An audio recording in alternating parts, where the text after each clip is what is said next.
आदाब दोस्तों, मैं Alauddin Khan Vindhya hospital and research centre से एक बार फिर आप लोगों के सामने प्रस्तुत हुआ हूँ। हेल्थ की समस्या में आज फिर मैं एक विषय लेकर आप लोगों के सामने आया हूँ। जोड़ों के दर्द, जो वृद्धावस्था में जोड़ों पे दर्द होता है, उस पर आज हम चर्चा करेंगे। और हमारे बीच आज प्रस्तुत हैं डॉक्टर कृपा संगल मिश्रा सर। सर नमस्ते। तो सर, जो वृद्धावस्था में जो है तो जोड़ों में दर्द होता है, उसका क्या कारण होता है?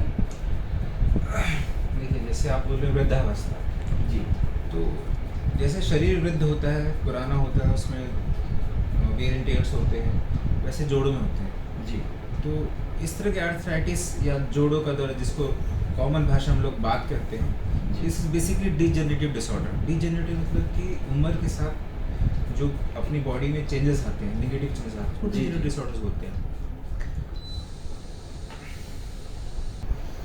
ये जो दर्द है ओल्ड एजेस में होता है, बेसिकली ये डिजेनरेटिव है, उम्र के साथ आता है। तो इसके इलाज भी, ट्रीटमेंट्स वगैरह भी हैं। इसलिए पेशेंट्स को रेगुलर फॉलोअप में आना पड़ेगा, दिखाना पड़ेगा डॉक्टर को, जी तभी वो ठीक होते हैं।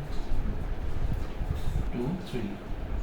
और सर, मेरा अगला सवाल है कि जो घुटने का दर्द है वो शुरुआती समय में, शुरुआती जो उम्र की समय होती है, क्या उसमें हो सकता है? हो सकता है, लेकिन जो ओल्ड एज में या वृद्धावस्था में होता है वो अलग एंटिटी है, अलग डिसऑर्डर से, जॉइंट्स के। जो शुरू में होता है वो अलग है। मोस्ट कॉमन उसमें रोमटाइड आर्थराइटिस है, जी और भी कई तरह के आर्थराइटिस है, लेकिन मोस्टली रोमटाइड ही मिलता है। जी लेकिन ऑस्टियोआर्थराइटिस अर्ली एज में मिलना कम है, लेकिन इसका एक कारण वजन भी हो सकता है। यदि किसी भी मरीज का वजन ज़्यादा है, जिसमें घुटनों में ज़्यादा जोर पड़ रहा है, तो उसके घुटने वेयर एंड टेयर होंगे, उसको ऑस्टियोआर्थराइटिस हो सकती है। इसमें कोई जी। प्रॉब्लम नहीं, मतलब ये कम है थोड़ा सा, जी लेकिन हो सकता है, पॉसिबल। ओके। अच्छा सर, अगला सवाल मेरा ये है कि जो जिसको आपने बोला बात भी बोलते हैं, तो इसको सिर्फ दवाइयों से ठीक किया जा सकता है क्या? देखिए, कई ग्रेड्स होते हैं। नी की हम बात करते हैं, हमने घुटने की ही बात की है, उसी पर चर्चा करते हैं। जी जी तो घुटने का जो डिजनरेशन है या फिर आर्थराइटिस है, जी। ऑस्टियोआर्थराइटिस है, जी तो grade 1, grade 2, grade 3, grade 4 x-ray के बेसिस हम लोग क्लासीफाई करते हैं। जी ग्रेड 1, ग्रेड 2 में दवाइयों और फिजियोथेरेपी और कुछ एक्सरसाइजेस से इसको बहुत अच्छे से कंट्रोल किया जा सकता है। ओके। लेकिन जहाँ ग्रेड 4 में घुटना आ गया, जी फिर दवाइयाँ पूरी तरह से काम नहीं करें, कुछ ना कुछ सर्जिकल इंटरवेंशन करना ज़रूरी होता है। हम्म।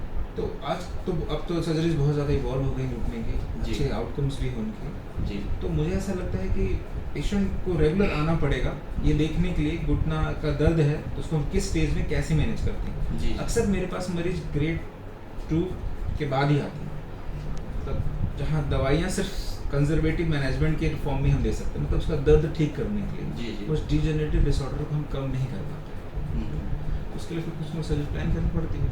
ओके। सर, एक सवाल और है कि जॉइंट रिप्लेसमेंट जैसे जब होता है तो बहुत सारी भ्रांतियाँ होती हैं लोगों में, तो उस पर आपको बहुत चीज़ों का एक्सपीरियंस, हाँ, देखिए, क्या क्या चीज़ें होती हैं? जी जॉइंट रिप्लेसमेंट मतलब घुटना बदल देना पूरी तरह से। जी। ये आखिरी स्टेज है कि हम अब कुछ कर नहीं पा रहे मरीज के लिए, जी तो उसको पेन फ्री लाइफ देने के लिए, एक कंफर्टेबल लाइफ देने के लिए हमें उसको जॉइंट रिप्लेस करना पड़ता है। जी उसके पहले भी कई सर्जरीज है, हाइटिकुलर है, प्रॉक्सिमल फिबुलर ऑस्टोटॉमी है, जी कोशिश कर सकते हैं, लेकिन ये इनिशियल स्टेज में होता है, ग्रेड 2 और 3 में। और जॉइंट रिप्लेसमेंट हमेशा ग्रेड 4 में होता है। जी जॉइंट रिप्लेस की बहुत अच्छे रिजल्ट्स हैं, लोग हमेशा डरते हैं, सर्जरी के नाम से वैसे डरते हैं, बिल्कुल सर। लेकिन इसके आउटकम्स बहुत अच्छा। हमने इंस्टीट्यूट में बहुत सारे सर्जरी 700-800 के आसपास हो गए होंगे जहाँ तक है, जी लेकिन अच्छे आउटकम्स हैं। और इसके बारे में जो भ्रांतियाँ हैं उसको मैं धीरे धीरे खत्म हो गई लोगों के अंदर से। जी जी लेकिन इसके लिए पेशेंट्स को रेगुलर डॉक्टर से मिलना पड़ेगा, उसको काउंसिल करनी पड़ती है। हम लोग कई बार डरते हैं, डर है अभी भी, पब्लिक में डर है इसका, लेकिन मीन समय के साथ ठीक होगा, सेटल होगा। लेकिन इसके आउटकम बहुत अच्छा है, जी जी अच्छे रिजल्ट्स। सर, कोई मतलब एक्सपीरियंस शेयर करेंगे क्या? विंध्या हॉस्पिटल में आप इतने सालों से काम कर रहे हैं और यहाँ पर बहुत सारी सर्जरीज आपने की हैं, बहुत सारे केस भी देखे हैं, तरह तरह के लोगों से आपका इंटरेक्शंस हुआ है। क्योंकि हमारे यहाँ आयुष्मान भी है और आप आयुष्मान के अंतर्गत ही हाँ। सेवाएं दे रहे हैं, तो कुछ मैं चाहता हूँ कि आप उस पर।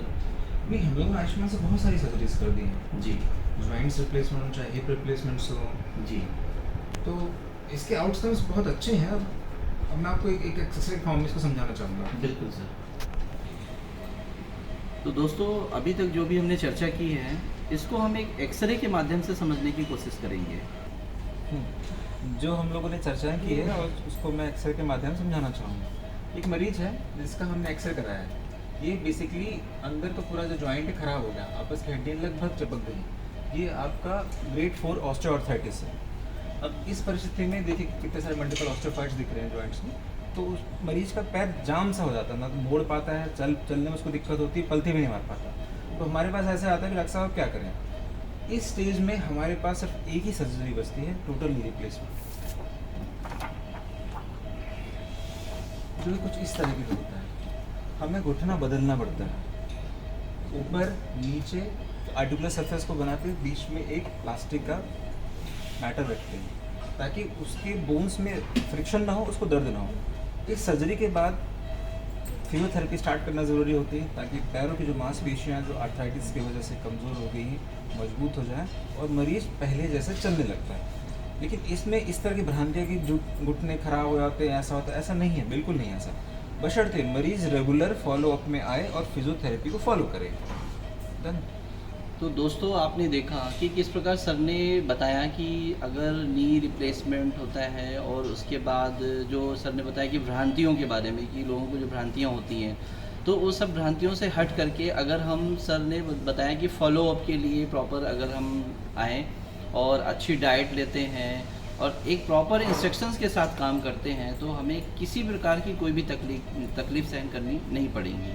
तो सर मैं आपका बहुत बहुत धन्यवाद करूंगा sir. Thank you very much.